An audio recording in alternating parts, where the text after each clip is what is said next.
একটা সুখবর হচ্ছে যে বইমেলায় এই 2016 সালের বইমেলায় আপনার একটি বই প্রকাশিত হয়েছে। এই বইটির নাম হচ্ছে সাংবাদিকতা আমার ক্যামেরায়। দর্শক, এই বইটি পাভেল রহমানের বই, সাংবাদিকতা আমার ক্যামেরায়। এটি আপনার লেখা প্রথম প্রকাশিত বই। এই বই সম্পর্কে আমাদের একটু বলুন। আসলে আমি যখন রাজীব গান্ধী মারা গেলেন, আমি যখন 91 সাইক্লোনে রাজীব গান্ধী কভার করতে দিল্লিতে গেলাম, ওখান থেকে ফিরে আসার পরে আমাদের বিচিত্রা, তখন বিচিত্রা খুবই পপুলার বাংলাদেশে, শাহজাদ চৌধুরী ছিলেন বিচিত্রার এডিটর এবং শাহরিয়ার ভাই, ওনারা আমাকে রিকোয়েস্ট করেছিলেন যে একটা প্রত্যক্ষদর্শীর বিবরণ আমি একটা কভার স্টোরি করতে পারি কিনা বিচিত্রায়। এবং আমি প্রথমে খুব ভয় পেয়ে গেছিলাম, বিচিত্রার মতো পত্রিকায় আমি কভার স্টোরি লিখব। এবং আমি লিখলাম, লেখার পরে খুবই পপুলার। আমি বলবো যে সেই পত্রিকাটি 2বার রিপ্রোডাকশনে গেছে এবং 2বার ছাপা হয়েছে, এত ডিমান্ড হয়েছিল। এবং সেই থেকেই সবাই আমাকে বলছিল যে আমি আমার অ্যাসাইনমেন্ট, আমার এই ব্যাপারগুলো নিয়ে আমি একটা বই লিখতে পারি কিনা। তো সেই চেষ্টা আমি তখন শুরু করেছিলাম এবং সেই চেষ্টার এত দিনে যেটা আমি সফল হয়েছি। এবং আমার বন্ধুরা জানেন যে অভিনেতা আফজাল হোসেন, ছানা, ওরা আমাকে সাংঘাতিকভাবে হেল্প করেছে এবং এই বইটি আমি প্রকাশ করতে পেরেছি। এই বইয়ে মূলত আমি 30টি ঘটনার কথা বলেছি, যেগুলো আমি আমার জীবনের বেস্ট অ্যাসাইনমেন্ট আমি করেছিলাম। এবং সেই ঘটনার ছবিগুলো আমি কিভাবে তুলেছি এবং ফটোগ্রাফার, একজন ফটো সাংবাদিক হতে হলে কি কি পরিস্থিতির মোকাবেলা করতে হয়, এসব কাহিনী আমি লিখেছি। আপনার আরেকটি বিখ্যাত ছবি হচ্ছে প্রিয়াঙ্কা গান্ধীর ছবি, তার পাশে দাঁড়িয়ে আছে ব্ল্যাক ক্যাটের একজন সদস্য। এটি কত সালে কখন তোলা? 1891-এ রাজীব গান্ধী যখন মারা যান, তখন আমরা অ্যাসাইনমেন্টে দিল্লিতে, এবং সেখান থেকে একটা স্পেশাল ট্রেন এলাহাবাদ গিয়েছিল। সেই ট্রেনে 100 জন ফটোগ্রাফার সারা ওয়ার্ল্ডের মধ্যে ছিল, সেখানে আমিও ছিলাম একজন। এবং ওরা এইভাবে বসেছিল, কিন্তু আমরা কোনোভাবেই ওদের কম্পার্টমেন্টে যেতে পারছিলাম না। আমাদের যদিও সিকিউরিটি সব পাস ছিল, কিন্তু আমরা ছবি তুলছিলাম স্টেশনে ট্রেনটা ভেরার পরে। এবং জানেন যে রাজীব গান্ধী ওখানে খুবই পপুলার ছিল এবং হাজার হাজার মানুষ স্টেশনে আসছে। আমরা ওই জানলায় ক্যামেরা ধরে ছবি তোলার চেষ্টা করছি, কিছুতেই হচ্ছে না।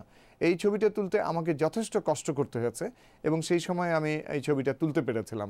যদিও পরে সোনিয়া আমার উপরে একটু ক্ষিপ্তই হয়েছিলেন যে বারবার কেন আমি প্রিয়াঙ্কার ছবি তুলতে আসছি। তো ওই ছবিটা এবং আমার জীবনে একটা বড় কষ্টের অ্যাসাইনমেন্টের মধ্যে একটি ছিল। আপনার ছবির মধ্যে একটা বিশেষত্ব হচ্ছে যে মনে হয় যে প্রত্যেকটা ছবির ভেতরে একটা কিছু আপনি বলছেন। কিছু ছবি থাকে যেগুলোর মধ্যে কিছু বলার নেই, আর আপনার ছবিগুলোর ভেতরে আমি আরেকটা ছবি লক্ষ্য করি যে হয়তো আপনি বিমানে বসে জানালা দিয়ে ছবি তুলছেন, বিমানের পাখার নিচ দিয়ে সূর্যের আলোটা ঠিকরে বের হচ্ছে। আপনার ছবিটা কিছু একটা বলছে অথবা বলতে চাইছে। এই যে ছবির বিষয়বস্তু ঠিক করা, ছবির ফ্রেমিং, এই বিষয় সম্পর্কে একটু যদি আপনি বলেন। এই কিছু জিনিস আছে একদমই, আমি যেহেতু নিউজ ফটোগ্রাফি করি, একদমই হঠাৎ করে হয়। আপনি একটা ছবি দেখবেন যে একটা ট্রেন থেকে আরেকটা ট্রেন জাম করে যাচ্ছে দুটা লোক, এটা তো আমি জানি না যে হবে। কিন্তু একজন প্রেস ফটোগ্রাফার এমনই হতে হবে যে যা ঘটছে সে ছবি তুলবে ঠিকই, কিন্তু ছবি তোলার আগে সে ছবিটা সে নিজেই দেখতে পাবে।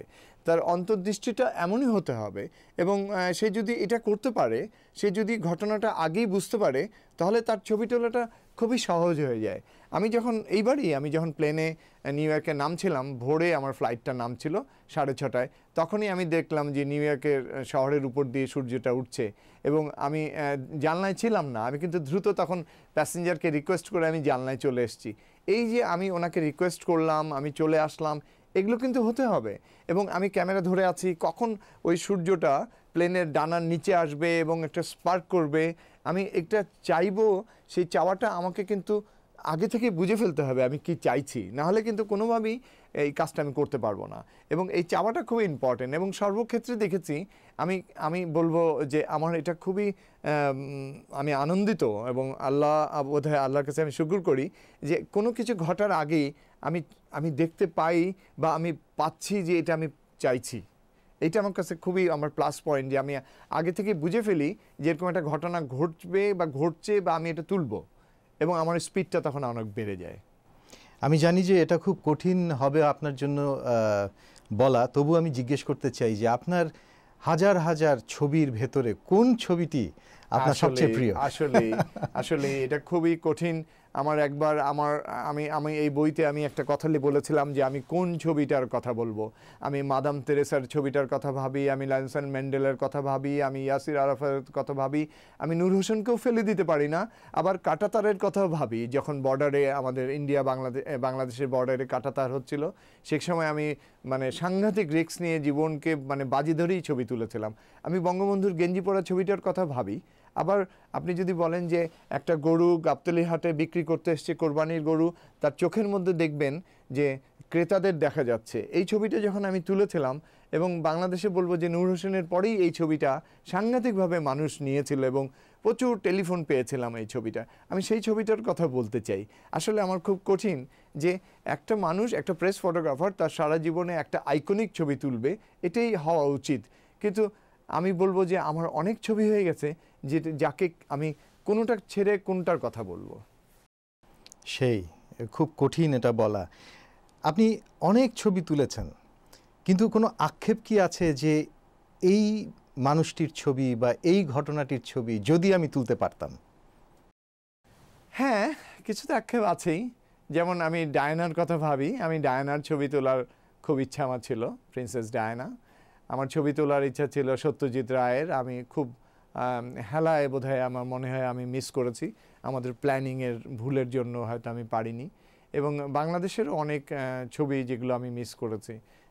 এটা আসলে আক্ষেপই থেকে যাবে আমার।